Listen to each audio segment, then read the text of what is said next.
Degrees are becoming redundant. People don't have to go to the universities anymore.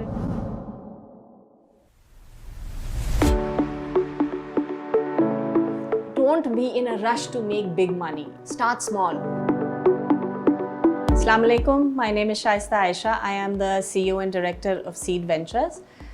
Seed is a social impact ecosystem development and an impact investment organization. Seed has a very distinct approach to transformational change. And we work across using 4 lenses, that is individual, community, institutional, and systemic. And we want to create transformational change at all these 4 levels. We have 4 portfolios, children, youth, women, and marginalized communities. And we are doing interventions and programs that are primarily for the upliftment of the audience in each portfolio through entrepreneurship and social entrepreneurship.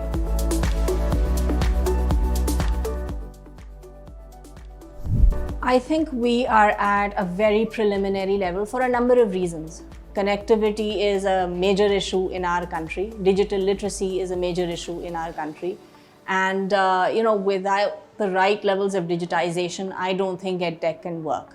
So we're at a very preliminary level. I think we need to reassess our thesis around EdTech. We need to understand the kind of audience that we're dealing with, what level of literacy in terms of digital applications they have at the moment, and then devise solutions around that instead of doing what everybody else around the world is doing, because our country has different dynamics. For scalability in education, digitization does play a very, very fundamental role.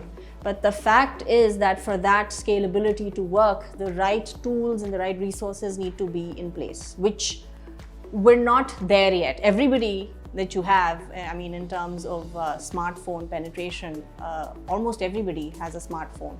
But the fact is, do they know how to use it to the best of their benefit? And can that device actually serve to extend education to the masses? That is the question. So there's a big gap, things are operating in silos, and I think we need to look at the entire ecosystem of education, the resources that are available, and then fit the solution within that, rather than develop something that is completely alien to the system.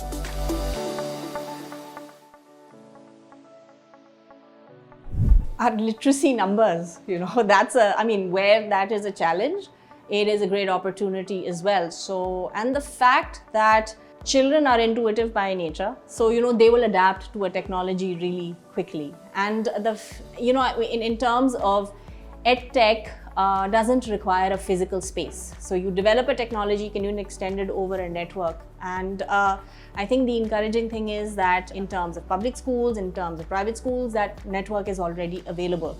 The market is there, and the market is somewhat ready. I think digital literacy and EdTech need to work together. So digital literacy has to be a big part of EdTech.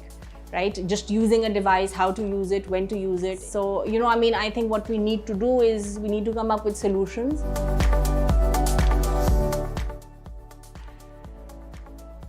EdTech, in my view, is not completely understood by parents or teachers or the audience. I think the whole there has to be a focus on explaining to people what it is, how it is beneficial, why it is complementing the existing system, or is an alternate to the existing system. We don't want to completely do away with the existing system. The existing system will go. It can't survive. Primarily post the pandemic, people are realizing you can sit home and learn online. Degrees are becoming redundant.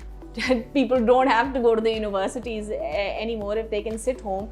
And with universities offering courses after courses, they can actually just sit home and learn.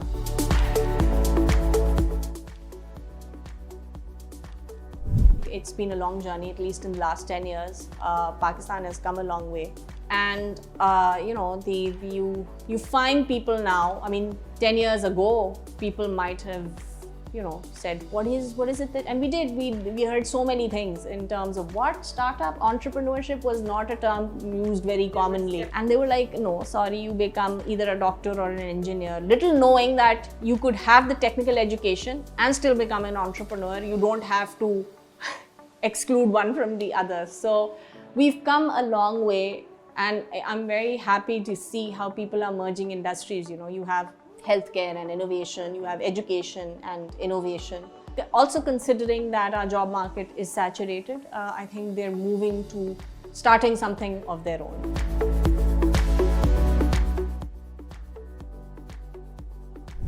To help this sector thrive, I think we need some policies around EdTech that make it easily scalable and make this intervention easy, or any interventions under EdTech easily sort of to be integrated into the existing system. I think we have a very large public school system, and we need to, as a country, and our government needs to think about this. We need to see how we can lower the cost per student and how EdTech can play a role in it. In terms of the budget, we all know that education is assigned a very minuscule amount. And if it is, and if cost is the issue, I think EdTech is the way forward, and they need to start looking at this. I think there needs to be a distinct policy in terms of how EdTech can play a role in increasing or improving literacy, not just amongst children, but in generally the masses who don't have access to educational resources.